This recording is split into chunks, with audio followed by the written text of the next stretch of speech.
la fête de Pâques nous rappelle à notre condition humaine. On y rappelle le récit de la sortie d'Égypte, autrement dit, du fait que d'un statut d'esclave, on peut s'affranchir. L'idée contenue dans cette fête est assez puissante, puisqu'il s'agit de dire que, sous la forme d'une métaphore, toujours infinie, on a toujours une posture d'esclave, et on a toujours à sortir de cette posture. La sortie d'Égypte, en quelque sorte, est une sortie non définitive.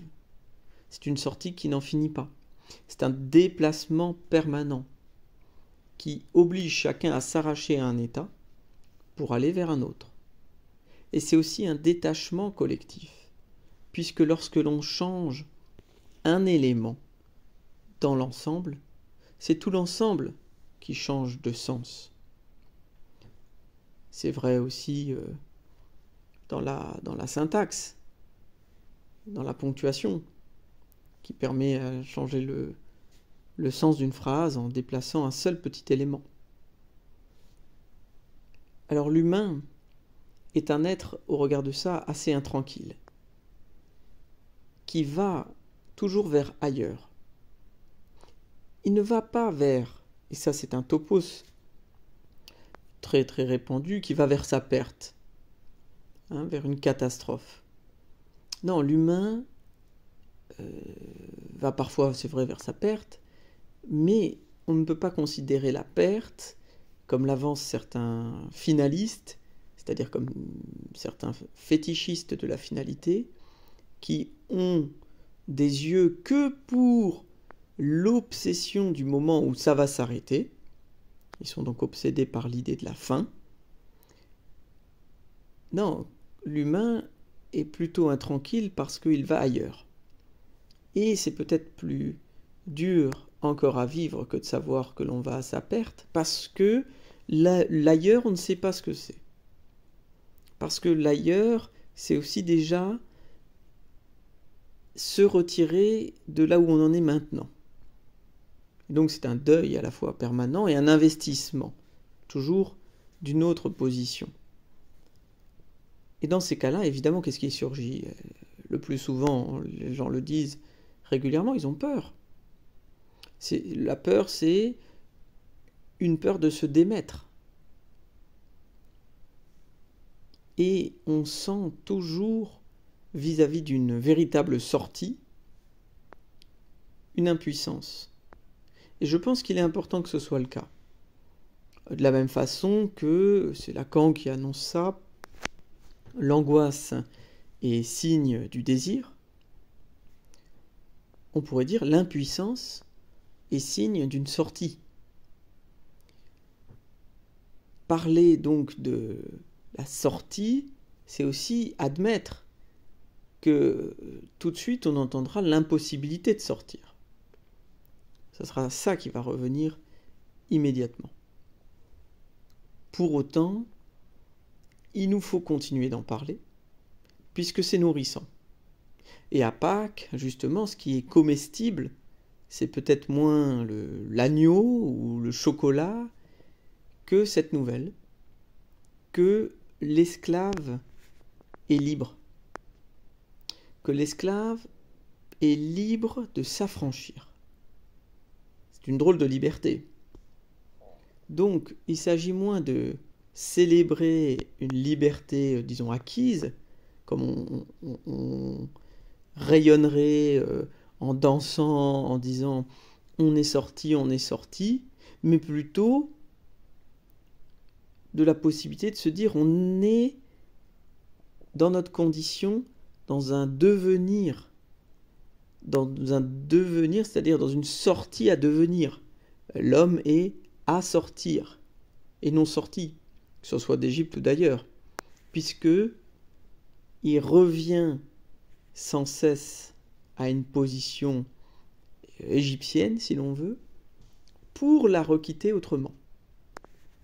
Et chacun de ces affranchissements le sort un petit peu de lui-même et étend ce que l'on peut appeler son territoire psychique. Alors, l'idée n'est pas d'idéaliser la sortie, l'idée n'est pas non plus d'identifier l'origine. Puisque lorsque l'on parle de ce récit égyptien, de la sortie d'Égypte, c'est aussi peut-être une façon de tenter d'identifier l'origine que l'on quitte. Or, cette origine que l'on a à quitter, elle est de facto toujours perdue, puisqu'elle est inconnue.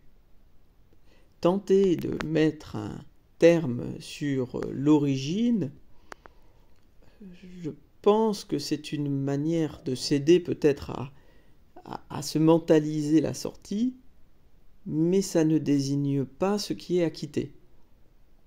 Puisque si le fait de quitter est intrinsèque à la condition humaine, il n'y a pas besoin d'un point d'origine. Et il y a encore moins besoin de se raconter une origine. Mais de raconter qu'il y a de l'origine, ça c'est évident dans la vie de chacun. Donc il s'agit de s'affranchir de quoi?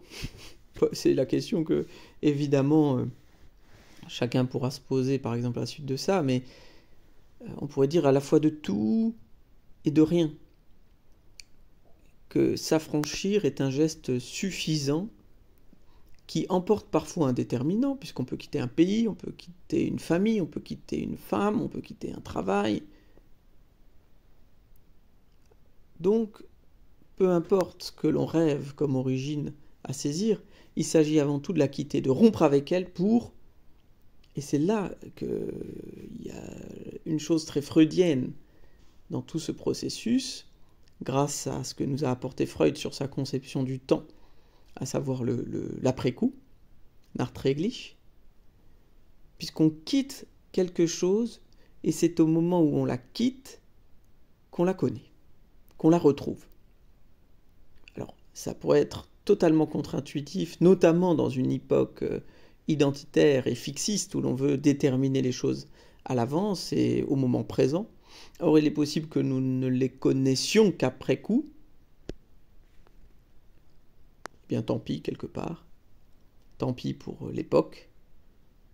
L'origine ne se comprend vraiment que quand on la quitte, que quand on s'en sépare. Ainsi, si vous voulez vraiment une origine, pourrait-on dire, c'est en la quittant que vous pourrez la croiser, sans la saisir. L'Égypte existe que quand on la quitte. Ainsi, perte et retrouvailles vont de pair, puisque l'origine s'esquisse et s'éclipse à la fois dans le même mouvement de dérobade. Alors ça éclaire tout cela. Beaucoup de choses cliniques, par exemple les sorties d'emprise, ça éclaire aussi la question du retour du refoulé. Mais pensons simplement qu'à Pâques, toute cette question-là est omniprésente et nous permet de nous repositionner sur ce que nous avons à quitter, à retrouver, parce que, au fond, c'est la même chose. Voilà.